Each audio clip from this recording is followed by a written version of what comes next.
Hi good morning all. Today news paper analysis ఒకసారి చూద్దాం.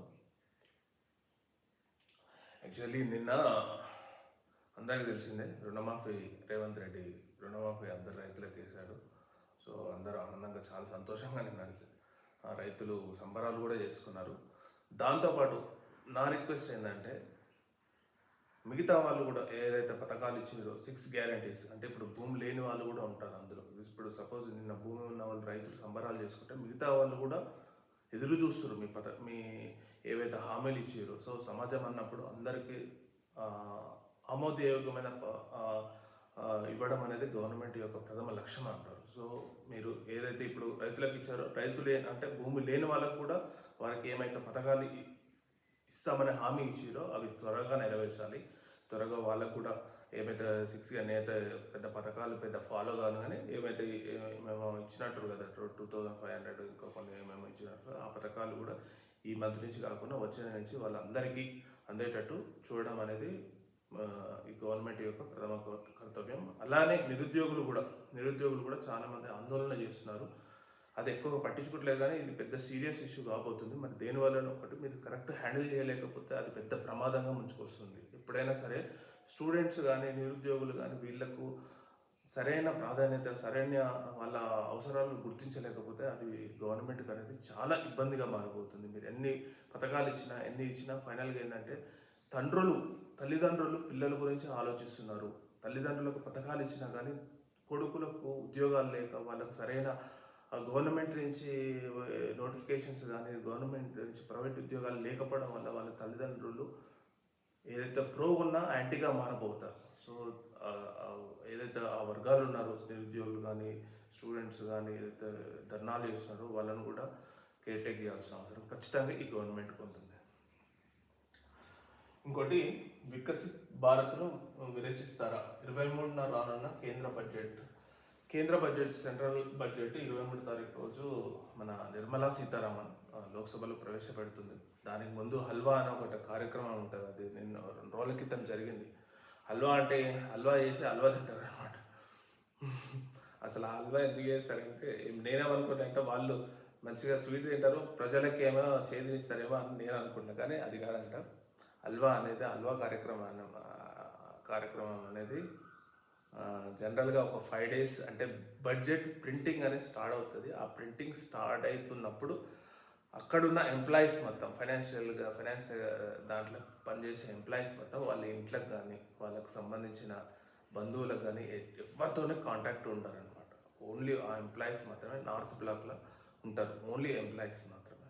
So వాళ్ళకి ఎటువంటి పిల్లలతో కానీ వాళ్ళ ఫ్యామిలీస్తో కానీ వాళ్ళ బంధువులతో కానీ అసలు బయట అనేది అసలు ఇంకా ఉండదు. సో వాళ్ళను ఒక దాంట్లోకి పంపిస్తారు కాబట్టి వాళ్ళని స్వీట్ ఇచ్చి హల్వా ఇచ్చి వాళ్ళని ఇంకా లోపలికి పంపించేస్తారు. బడ్జెట్ తర్వాతనే వాళ్ళు బయటకు వస్తారనమాట. ఇది హల్వా. యాక్చువల్లీ నేను అనుకున్నది వేరే అనుకున్నా, కానీ హల్వా అంటే ఇది. ఇంకోటి, నేను చెప్పాను కదా వికసిత్ భారత్ను విరచిస్తారా. ప్రజెంట్గా భారతదేశం అనేది ఒక పెద్ద సమస్యను ఎదుర్కోబోతుంది. అందులో ఒకటి నిరుద్యోగం, భయంకరమైన ప్రాబ్లం ఇది. ప్రజెంట్గా 2000 అంటే ఒక 10 పోస్టులకు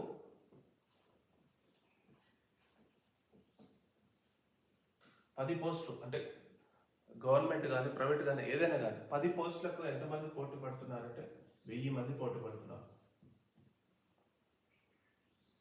అంటే ఒక 10 పోస్టులకు 1000 మంది పోటీ పడుతున్నారు అంటే దాదాపు 990 మంది నిరుద్యోగులుగా మిగిలిపోతున్నారు. సో ఎంత భయంకరంగా ఉందో చూడండి.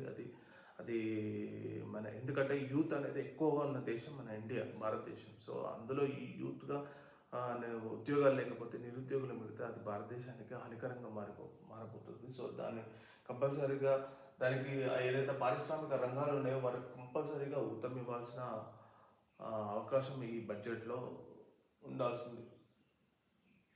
నెక్స్ట్ వచ్చేసి 2 న్యాయమూర్తుల ప్రమాణం, సర్వోన్నత న్యాయస్థానం ఖాళీలన్నీ భర్తీ.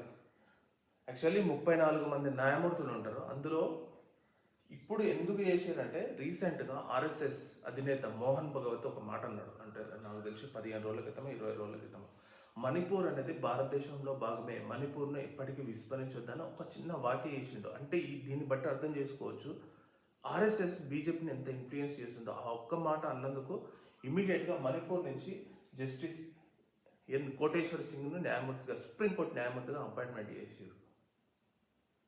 సో ఇది first time in the history of independence ప్రకారం ఇది ఫస్ట్ టైం అంట మణిపూర్ నుంచి ఒక సుప్రీంకోర్టు న్యాయమూర్తి ఎన్నికవ్వడం ఇది first time. So Mohan Bhagwat ఒక్క మాట అన్న ఇమీడియట్గా బీజేపీ అంత తీసుకుందంటే చూడండి ఆర్ఎస్ఎస్ ఇన్ఫ్లుయెన్స్ ఎంత ఉంటుందో బీజేపీని. సో మణిపూర్ని ఎప్పుడు నెగ్లెక్ట్ చేయొద్దు. మణిపూర్లో అల్లర్లు జరుగుతున్నాయి, అట్లా చాలా పోరాటాలు జరుగుతున్నాయి, దాన్ని ఎప్పుడు నెగ్లెక్ట్ చేయొద్దు, దాన్ని కూడా కన్సర్న్ చేయాలని చెప్పి మోహన్ భగవత్ బీజేపీకి సూచించాడు అన్నమాట. సూచించినప్పుడు వెంబడే వీళ్ళను జస్టిస్ కోటేశ్వర్ సింగ్ అంటారు ఒకటి. ఇంకోటి ఏంటంటే నీట్ యూజీ ఫలితాలు వెల్లడించండి, ఎన్టీఏను ఆదేశించిన సుప్రీం కోర్టు అంటారు.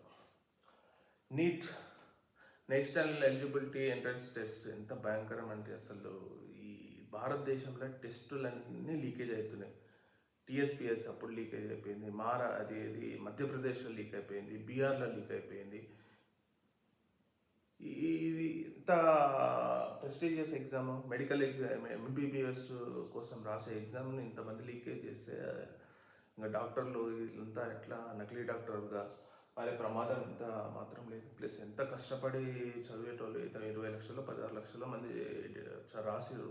అందులో కొంతమంది లీక్ వేస్తే వాళ్ళంతా స్టూడెంట్స్, వాళ్ళంతా చదివి మళ్ళీ ప్రిపేర్ కావాలంటే ఎంత ఇబ్బంది చెప్పండి. సో అందులో కొందరిని పరీక్షా కేంద్రాల వారిగా అంటే ఓన్లీ ఒక బీహార్ నుంచి కానీ ఏదో బీహార్ పాట్నా నుంచి లీకేజ్ అయిందని అంటున్నారు, కానీ గోధ్రా నుంచి మాత్రం లీకేజ్ కాలేదని అంటున్నారు. గోధ్రాలో ఓన్లీ ఓఎంఆర్ షీట్స్ కోసం నింపడానికి ఏదో డబ్బులు తీసుకున్నట్టు, కానీ యాక్చువల్ లీక్ అయిపోయింది పాట్నా నుంచి లీక్ అయిపోయింది అంటారు. సో ఆ పాట్నా కొన్ని సెంటర్లను వదిలేసి మిగతా సెంటర్ల నుంచి పరీక్షలు అంటే ఫలితాలు రిలీజ్ చేయండి, కానీ విద్యార్థులది గోప్యంగా ఉంచండి అని సుప్రీంకోర్టు తీర్పు వెల్లడించింది. కానీ ఇది చాలా పెద్ద సీరియస్ కన్సర్న్ అండి, ఎందుకంటే ఇట్లా ప్రెస్టీజియస్ ఎగ్జామ్స్ ఇట్లా లీకేజ్ అవ్వడం అనేది చాలా స్టూడెంట్స్కు చాలా నర్వస్గా ఫీల్ అవుతారు. ఇప్పుడు ప్రజెంట్గా రాసేటప్పుడు కూడా ఇది నిజమా, ఇది ఎగ్జామ్ ఇది లీక్ అవుతుందా అని ఆ మైండ్ సెట్లో ఉన్నప్పుడు ప్రిపేర్ కూడా అవ్వడం చాలా కష్టమవుతుంది. సో అది చూడాలి.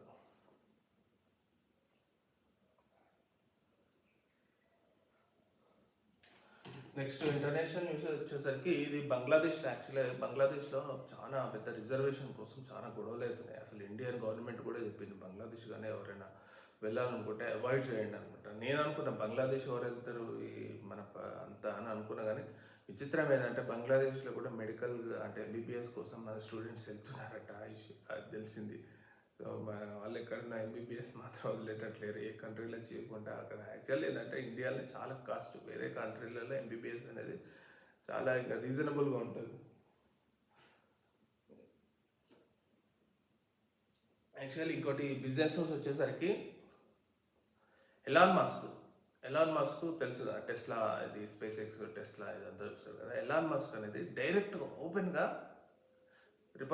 అమెరికన్ రిపబ్లిక్ ప్రెసిడెన్షియల్ క్యాండిడేట్ అయిన డొనాల్డ్ ట్రంప్కు డైరెక్ట్గా మద్దతు ఇచ్చాడు. మద్దతు ఇవ్వడమే కాకుండా $45 మిలియన్ అతనికి ఆ పార్టీకి ఫండింగ్ కూడా ఇచ్చాడు.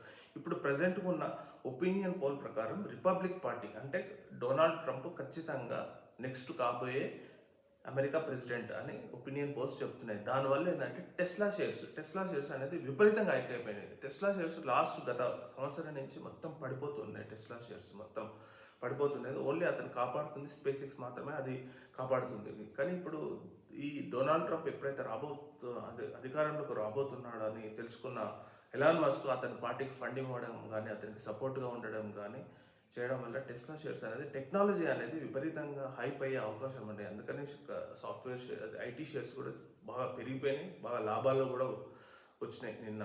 మొన్న ఈ 2 days నుంచి ఆ టెక్నాలజీ కానీ ఐటీ కానీ షేర్స్ అనేది బాగా విపరీతంగా పెరగబోతున్నాయి సూచన. మళ్ళీ ఇంకోటి క్రిప్టో కరెన్సీ కూడా బాగా పెరగబోతుంది. ఎందుకంటే ఎలాన్ మస్క్ ఏదైతే సపోర్టివ్ సిస్టమ్స్ ఉన్నాయో, ఎలాన్ మస్క్ దేనికైతే సపోర్ట్ సిస్టమ్స్ ఉన్నాయో ఆ షేర్స్ అన్ని విపరీతంగా పెరగబోతున్నాయి. ఇంకోటి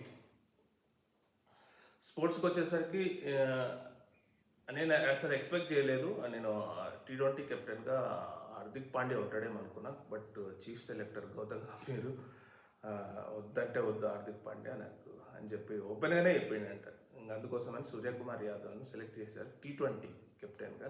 వైస్ కెప్టెన్గా శుభమిన్ గిల్ సెలెక్ట్ అయ్యాడు. సో మళ్ళీ వన్డే టెస్ట్కు మాత్రం రోహిత్ కెప్టెన్ కంటిన్యూగా చేశారు, ప్లస్ అక్కడ కూడా వైస్ కెప్టెన్గా శుభమిన్ గిల్ను సెలెక్ట్ చేశారు అనమాట. సో ఇది శ్రీలంక పర్యటనకు భారత క్రికెట్ ఎంపిక జరిగింది.